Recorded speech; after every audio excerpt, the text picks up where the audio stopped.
My name is Daniel Abrahams, and today I'm joined with Thomas Hørdam.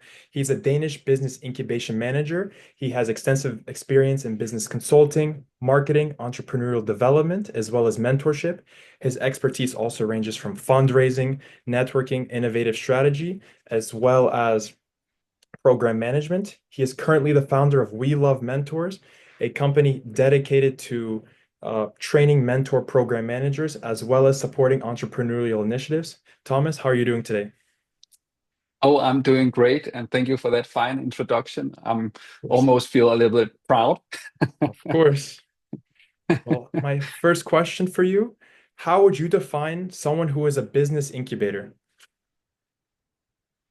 A business incubator is a place for startups where they get all the support they need, like facilities, networking, courses, training, and coaching and mentoring. And the business incubation manager is the one in charge for all these things to happen. And to be a business incubation manager, how do you fit that description? What characteristics and traits do you possess that help you adequately fit that description? Oh, it's a good question. In my very first role, which is 18 years ago in this field, I was actually not sure what I should do. But naturally, I just talked to potential clients of the incubator.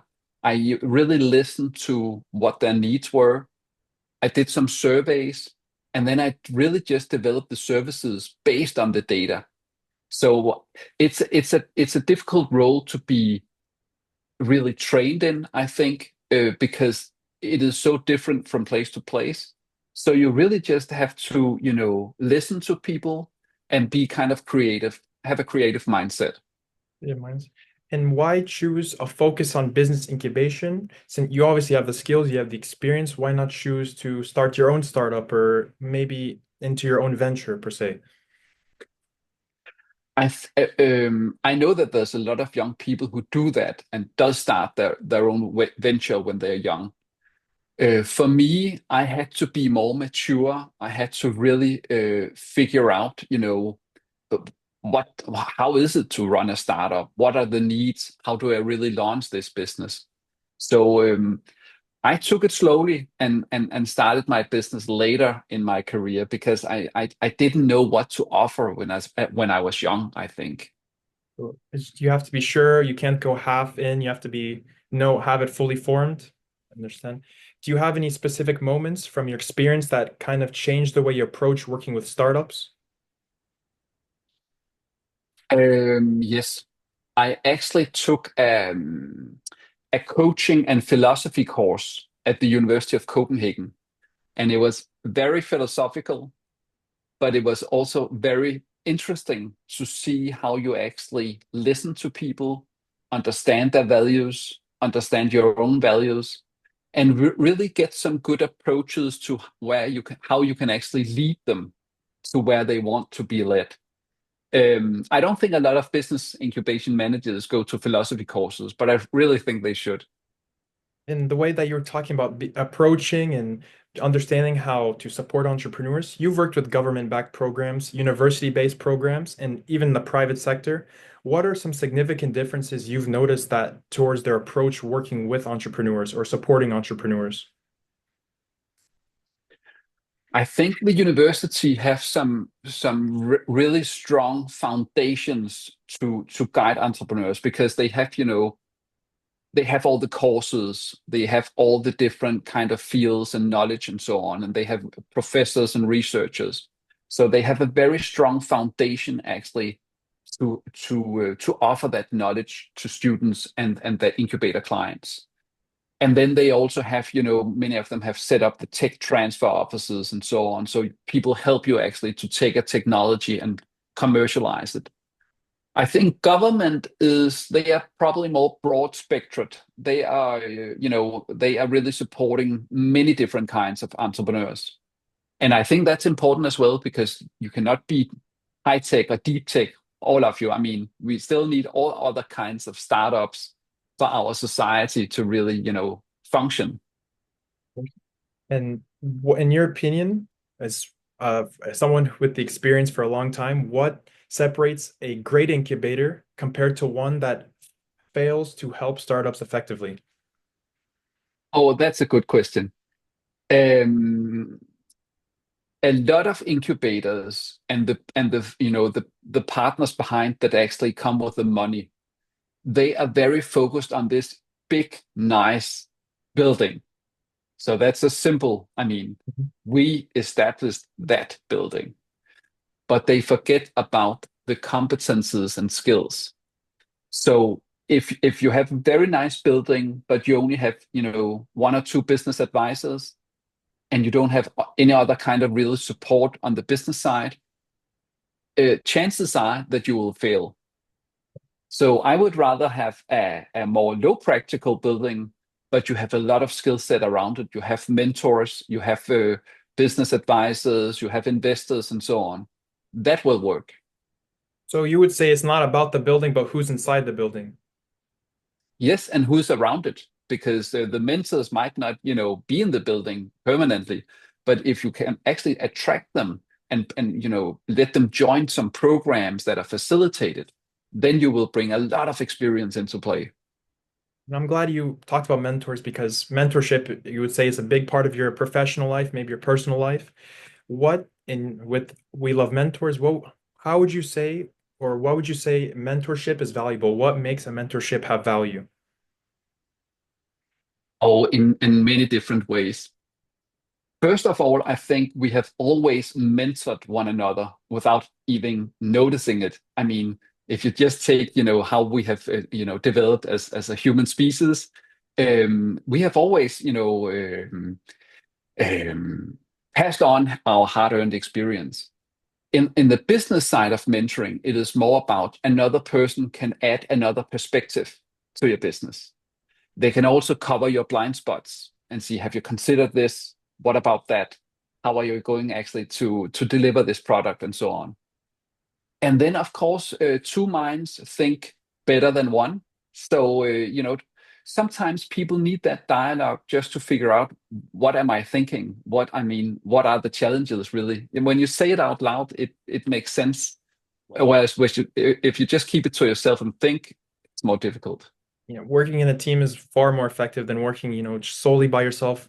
With all the, like you're right, with all those perspectives and giving some and taking some ideas, you're right, it actually is very important, especially in entrepreneurship.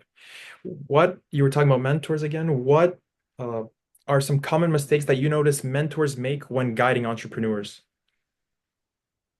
If they tell them what to do, you should never tell people exactly what to do. You should listen to them and you should respect their perspective and you should respect what their goal is and then help them support them on reaching their goal. And then on that walk, the founder or the mentee might, learn something and be aware that maybe we should change our goal. But you have to respect the other person and what they are aiming for. In teamwork, how important would you say hierarchy is, and especially in the current day? Do you think hierarchy is something that we should be more leaning towards more or leaning towards less? Do you mean hierarchy within a team of a Yep. startup? Yes, Absolutely. I would say less because I think that the whole team has something they can bring to the table, and really just by being open-minded and really listen to the other team members, you might actually get a better path, a better vision for the company. And also going back to, you said you were working for 18 years in this field. What are some challenges that startups face today that weren't as prevalent around 18 years ago, 10 years ago, 15 years ago? Oh, I think it is very competitive today. I also think that you really need to be aware of all the knowledge you can get from the internet and AI and all that. So 18 years ago, the process was slower, actually, I think, to build a startup because it took longer time to gather that knowledge and to reach out and so on. So today, everything is moving so fast and it is changing so fast. The software system you used yesterday you change today because it's outdated and you have new things on the market that is smarter. So keeping up on the speed is really tough today. Do you notice any specific business models or sectors that seem most promising right now for entrepreneurs to go into? I would say that I think life sciences is of course a growing market, and you can also see some of the most valuable companies are within life science. But the challenge is that it takes so much money and so long time before you get through all these clinical trials and so on. So life science has a great value, and then we see AI that like ChatGPT that just, I mean, changes the whole market in a very short time. So I think you really need to be very good on the digital skills and the digital technologies. I see people, I believe of everyone I think should know that AI is going to be the future. We're already implementing it every day, getting stronger. And AI is being used in businesses way more to automate certain business functions. Do you think in the future that people should focus more on the creative vision of their business rather than their technical skills, considering what AI is capable of and will be capable of in the future? Oh, I think it's a combination. I think you need to be creative and I think you have to be authentic and come up with something new. But if you don't understand the technologies, it will be hard. Because if you just ask some engineers to develop the stuff, you kind of miss out on the innovation. So I think it is, you need to master both things. Things. I agree because I think that a lot of people are relying on AI. I think that AI is not something you should rely on, but as a tool you should use separately. I think that's what separates people who are using AI effectively and using it counterintuitively. I think that AI, you have to use it as a tool rather than something to rely on. So I agree 100% with that.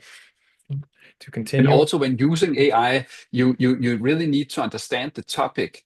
I mean, AI is great if you understand the topic that you're searching, but if you don't know anything about the topic, it can be dangerous because it can be misleading. course. You have to figure out everything. You have to be very, if I agree, you have to be very knowledgeable of the subject that you're pursuing, especially when you're, let's say, working on a product or service. You have to think about the consumer. You have to think about the person who would benefit from this. So you have to kind of work backwards from the consumer, the people who would benefit, all the way to the product, rather than this way. So I agree as well. Do uh, I have to ask you, we were talking about what separates a great incubator from one that will fail to help startups. What about from the entrepreneurial side? What separates a startup that will succeed versus one that's going to continue to struggle? Yeah. First of all, the most successful entrepreneurs I have met are good salespeople. They are not afraid of contacting people, of selling, of receiving feedback, and adjusting the product. So that I think there is an entrepreneurial mindset about being a successful entrepreneur. Secondly, you really need to understand what problem you're solving and if that problem is important to people. You might solve a problem, but if it's not important, people are not going to pay for it. So find problems that are so important that people will pay for it. And finally, how do you stand out for your competitors? I mean, you need to be unique in some ways. If someone came to you and they had an extremely innovative idea, but they had no experience, they had no funding, what would be the first thing that you would tell them? Um, I would ask them to go out and do a customer discovery process. I would actually encourage them to do it, to list down, who would be the adopters of this technology at an early stage, and then go talk to them and see what kind of feedback do they provide. I think I agree because a lot of the problems with people who are starting, their startups, they start with the product first of what they want. It's very, I agree. Like you really have to understand who are you outreaching to, who's going to benefit from it, because that's how you can optimize the product perfectly. So that's very true. Um, do you have what advice would you give to any first-time entrepreneurs? Get a good mentor. True. But besides that, I would say that they really need to understand the value proposition of what they are offering, and they really need to go out and talk to potential customers to see do they get the feedback and the interest they are hoping for. We were, it's true. We were talking so much about advice for entrepreneurs and how to get these startups. So what about people like yourselves who think that their characteristics would be most adequately applied in business incubation? What advice would you give to someone who wants to break into that business incubation manager role? Oh, I think there are many ways that lead to that role. I think you should actually try to go to conferences on business incubation and see what it looks like. What are the people? What are the topics? I mean, talk to people, gain some experience. And then I would say that try to search out for the business incubators in your area and go talk to them and see what if they have any vacant positions and or internships or whatever and try it out. And for someone, and especially for those who think they're qualified to be incubators and to be mentors, what qualifies someone to make that transition from being a business mentee to being a business mentor? I think you have to have you have your saying. You have to have your feet wet. You have to get your feet wet. I think that's how you say it.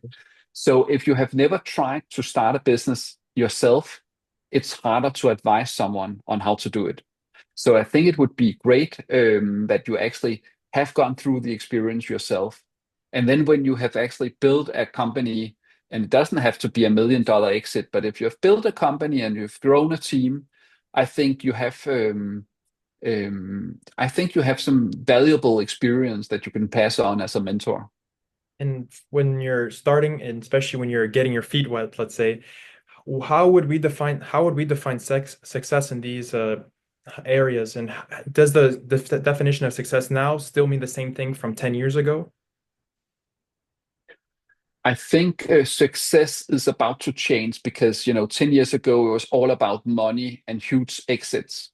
And I think that today people want to be more proud of their creating an impact with their company. So they mean something to a lot of people. They have changed the world and moved it a better place. I think a lot of founders are more getting more focused on those points than just the money. Just the money, really. It, especially with this whole social media thing, especially with the growth of social media from the last 10 years, how do I say, businesses are getting more name recognizable, even if they're not making as much money or they're making more money. I think social media is a great tool, especially for building your brand and making your mark. It it's really, really easy now to have a name, especially for your business. So I could agree with that 1,000%. Do you did you first starting out in this business incubation world and just the business world in general, did you have a belief that you once held about mentorships or even startups that you've since shifted your perspective on? You need to repeat the question. I'm not sure I really understand it. Did you, when you first started out working in Yeah. business, did you first have a certain belief on mentorships or startups that since then you've shifted your perspective on, that you've changed? Yes, yes, I did. Um, in the beginning, I thought that as a startup, if your product was good, then you would succeed. And I later found out it takes so much hard work, so much resilience, and you need to go, work and work and work to become successful. You cannot just sit down and relax and say now everything is fine. It's a struggle every single day to be a startup. And on the mentor side, in the beginning, I thought that I would have to find mentors with, subject matter expert knowledge within that field that the mentees sought after. But I later found out, no, you can actually match mentors from other industries. It's really about the personal connection between the mentor and mentees that means everything. Understanding is, yeah, you're right. Understanding empathy with, like we were talking about a lot, just with your client base and understanding the personal connection that they will have towards that product. I could definitely see that, and I definitely can understand that. And Thomas, my last question for you, what was the most valuable advice that you had received, and how did you apply it? Ah, oh, that's a tough one. Um, That's a tough one.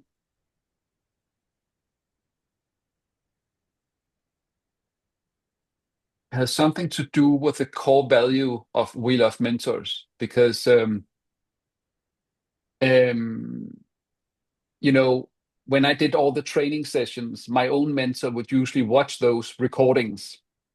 And then he called me one night and said, I watched this recording where you did the training. You said one very important thing. You said social capital. That's exactly what you are providing. You are not just doing mentoring programs. You build social capital, in communities between experienced business people and entrepreneurs. And you can say that social capital is like trust, and connections and all that. So that call was actually a breakthrough moment for me. Building trust between all kinds of people towards your product, towards your company, towards investors, building trust, social capital, really. Yes. So very insightful. I appreciate your time, Thomas. Thank you so much. I'm going to link all of Thomas's LinkedIn. He's very active on LinkedIn. You can see all the information he puts on there, as well as We Love Mentors. I'll put that in the description. Thank you so much, Thomas. You're welcome. It was Of great. course.